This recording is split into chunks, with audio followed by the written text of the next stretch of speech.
ఓం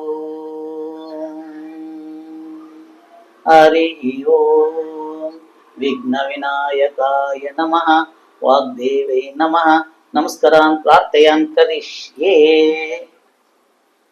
ఆత్మీయ నా యొక్క హైందవ ధర్మ రక్షకులు, సనాతన ధర్మ రక్షకులకి, ప్రతి ఒక్క మానవాళికి, ప్రతి ఒక్కరికి నా యొక్క హృదయపూర్వక నమస్కారములు. ఇది మనం ప్రతి ఒక్కరితోనూ మాట్లాడుకుంటాం. దేవుడు ఎలా ఉంటాడు, దేవుడిని ఎలా చూస్తారు. మనము పైన కథ చెప్పినప్పుడు నామజపం చెప్తే ఏముంది, నామజపం చెప్తే మనకేమో వచ్చేస్తుందా అంటుంది. ఆ నామజపం చెప్తే ఏముంది అనేసి నేను చెప్పుకున్నాను. కొందరికి అది ఏ మనిషి ఆ చెప్పేందులో ఫలం ఏముంది, నేను చెప్పినంత మాత్రం నాకేమైనా అదృష్టం వచ్చేస్తుందా, లేక నేను బాగా అయిపోతానా అనేది కొందరికి ప్రశ్నావళిగా మిగిలిపోయా. ఆ యొక్క నామజపంది ఈరోజు దాని విశిష్టత ఇంకొకటి మీతో పంచుకుంటున్నాను. ఇది దేవాన్ దేవతల దగ్గర జరిగిన కథ మన దీంట్లో మన భాగవతంలో ఉండేది. ఒకరోజు నారాయణ మహాముని, నారద మహాముని నారాయణ అనుకొని పోతూ ఉంటాడు. వాళ్ళు అక్కడ కొందరు అడుగుతారంట, నువ్వు ఎప్పుడు నారాయణ అంటావు, దీనికి నీకేమి ఫలం ఉంది అనేసి కొందరు అడుగుతారు నారద మహాముని.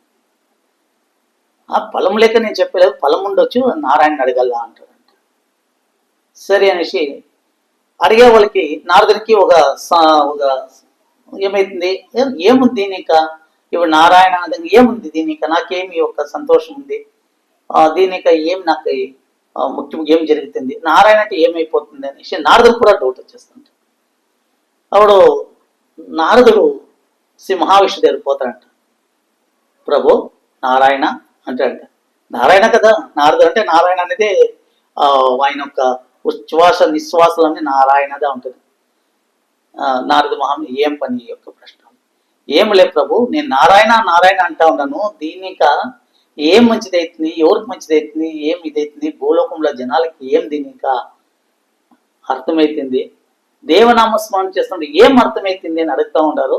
నాకేం గోచరించలేదు, నువ్వేమో నారాయణ పంపుతావు, దీనిక ఏం ఫలం ఉంది అని వాళ్ళు అడుగుతూ ఉన్నారు. ప్రభు నేను దీనికి ఏమి విధంగా ఉత్తరం ఇయ్యాల ప్రభు అంటాడు. అప్పుడు మహావిష్ణువు చిరునవ్వు నవ్వి అంతే కదా అన్నంట. మీరు చిరునవ్వు నవ్వుతారు, మీరు అంతే కదా అంటారు, నాకు అర్థమైతే లేదు అన్నట్టు. ఒక పొంచెయ్యి ఇప్పుడుగా భూమి పైన ఒక ఈగ ప్రసవిస్తూ ఉంది, ఆ ఈగనిపై నువ్వు అడుగు నారాయణ అంటే అర్థం చెప్తుంది అంటాడు. నారద మహాముని వాళ్ళంతా దివ్య పురుషులు కదా, ఆ భూలోకంకి వచ్చి ఈగ అప్పుడుదా ప్రసవిస్తుంది, ఆ ఈగని అడిగినంట. అంటే పుట్టిన కొద్ది క్షణాలు వాళ్ళకి జ్ఞానశక్తి ఉంటుంది, పాత శక్తులు వాళ్ళకి పుట్టింది కాబట్టి అడుగుతాంట. ఈగని అడుగుతాంట, నారాయణ అంటే ఏమి, అర్థం ఏమింట. ఆ ఈగ ఉండింది అప్పుడే ప్రారంభించిన. నేను భయమైపడి ఏం నారాయణ అంటే అప్పుడే వెళ్ళిపోయినా విను అనేసి మళ్ళీ వేయకుండా పారిపోయినంట. ప్రభు ఇట్లా నేను అడిగిన తక్షణం నారాయణ అంటేనే ఆ జీవి వెళ్ళిపోయా ప్రభు అంటారంట. అవునా అంటారంట. సరే ఇక్కడ ఒక పని చెయ్యి, నువ్వు ఒక వృక్షము ఇప్పుడుదా మొలకెత్తా ఉంది, ఆ వృక్షం మొలకెత్తి ఇప్పుడుదా వస్తా ఉంది, ఆ వృక్షం పై నువ్వు అడుగు ఉంటాడంట. అప్పుడు సరే నారద మహాముని సరే అనేసి మళ్ళీ అప్పుడుదా మొలకెత్తా ఉండే వృక్షం దగ్గరపై నిలుచుకొని ఓ వృక్షరాజా, ఇప్పుడుదా నువ్వు మొలకెత్తున్నావు, నారాయణ అంటే అర్థం ఏం నారా అని అడుగుతాడు. ఆ మొలకెత్త వృక్షము అంటే చిగురు అట్లా వాడిపై లోపల పెంచినట్ట. మళ్ళీ విష్ణు నేను భయపడబడినంట. నారద మహాముని ఏం రా ఇట్లయిపోయా, అక్కడ పోతే ఒక ఈగ పోయా, ఇక్కడ పోతే వృక్షం పోయా, అంటే ఒక చిన్న మొలకెత్తే ఒక ఇది పోయా, భయపడిపోయానంట. నేను పరిగెత్తుకొని మళ్ళీ విష్ణు దేవపోయానంట. నారాయణ అంటే ఇట్లా అయిపోయా, అయ్యో అట్లయిపోయినా ఏమయ్యా అనేసి నారద విష్ణు అడుగుతాడంట.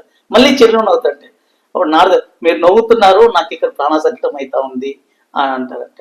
సరే ఇప్పుడు ఒక కామధేను ప్రసవిస్తా ఉంది ఆవు, ఆ ఆవు దగ్గర పోయాడు, ఆ దూడిని కరెక్ట్ గా ఆన్సర్ ఇస్తుంది, అంటే నీకు జవాబు చెప్తుంది అంటాడంట. ఓ నారాయణుడు అనుకోండి, నారాయణ అనుకో ఉంటాడంట. నువ్వు వెళ్ళు అంటాడంట విష్ణువు అనుకో. సరే వీణ మళ్ళీ ఇక్కడ పోతే అప్పుడుదాకా ఒక ఆవు ప్రసవించి లేత దూడ అప్పుడుదా యూట్లోకి వచ్చినంట. యూట్లోకి వస్తే నారద మహాముని అక్కడే నిలుచుకో ఉన్నాడు. చూసిందే నమస్కరించినాడు, గోమాతకు నమస్కరించాడు. ఎందుకు చెప్పండి, ముక్కోటి దేవతలు గోమాత కదా మనకి, గోవే మహాలక్ష్మి కదా మనకి. ఆ గోమాతకు నమస్కరించి, గోమాత నారాయణ అర్థం ఉంటే ఆ గోమాత వెళ్ళిపోయింది. గోమాత వెళ్ళిపోయింది. నారద మహామునికి ఎక్కడలేని భయం వచ్చి పరిగెత్తుకొని మళ్ళీ ఆయన వెళ్తాడు. విష్ణు పాదాలు పెట్టుకుంటాడు. ప్రభు నానింకా ఇక్కడ 3 జీవుల పైసే ఈ నారాయణ అనే మంత్రం ఇంత ఇంత ఏమి వికట రూపంగా అవుతున్నా, ఇంత పాపగండం అవుతున్నా నాకు తెలియదు నారాయణ. నేను నారాయణ అంటుంటే నాకు ఇంత ఇదవుతున్నానంట. అప్పుడు విష్ణు అంటారు, లేలే ఇప్పుడుదా ఒక మహారాజు బిడ్డ అంటే మహారాణి ప్రసవిస్తా ఉంది. ఆ ప్రసవించే టైంలో నువ్వు పోయి ఆ పాపను అడుగు, ఆ పాప నీకు జవాబిస్తుందంట.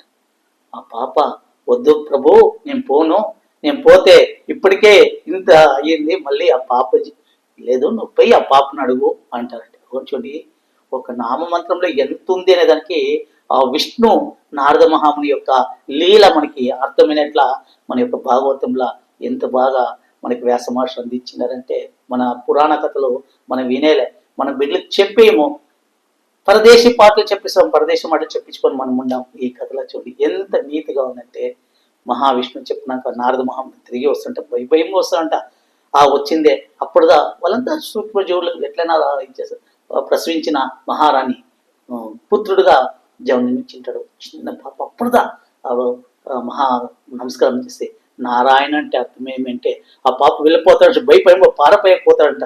అప్పుడు ఆ పాప చిరునవ్వు నవ్వి, నారద మహాముని మీ యొక్క నమస్కారాలు, మీ పాదాలకు నాకు నమస్కారాలు అంటారు. దివ్య శక్తి ఉంటుంది కదా, పుట్టుకతోనే దివ్య శక్తినిగా ఆ బాలుడు చెప్తారంట, మహానుభావ నేను ఈగగా పుట్టినప్పుడు నారాయణ అంటివి, నువ్వు అన్న మాటకి నేను ఆ పరమాత్మని చేరుకొని, మళ్ళీ నువ్వు నారాయణ అంటే నేను వృక్షంగా పుట్టే చిన్న ఒక మొలకెత్తామి, అప్పుడు ఆ ఈగని ఇంకా మొలకొస్తుంది. త్రిగాములు నారాయణ అంటే ఆ కామధేను అంటే గోమాతగా నేను పుట్టుని, మళ్ళీ నారాయణ అంటే ఈ యొక్క మహారాణి యొక్క పుత్రంగా నేను జన్మించినాను.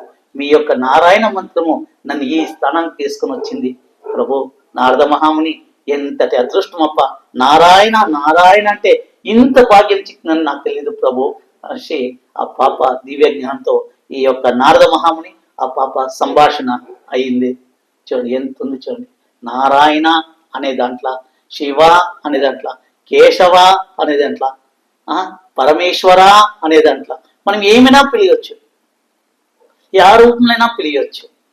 ఆ వెన్నుంటే మనం కాపాడుకొని పోయే ఆ జగద్రక్షకుడు ఆ పరమేశ్వరుడు మీ ఆ రూపంలోనైనా పిలియొచ్చు, ఎట్లైనా పిలియొచ్చు. ఇది వ్యాస మహాముని నారద మహామునితో సంభాషించినది నిజమైన మన భారతంలో ఉంది.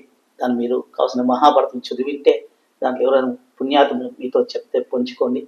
ఇది అందరికీ ఆ నారద మహాముని ఆ నారాయణ మంత్రము ఆ మహావిష్ణు అనుగ్రహం అందరికీ ఉండాలని ప్రార్థిస్తూ ప్రతి ఒక్కరూ నారాయణ గోవింద కేశవ మాధవ మధుసూదన సర్వం శ్రీరామ కృష్ణార్పణమస్తు.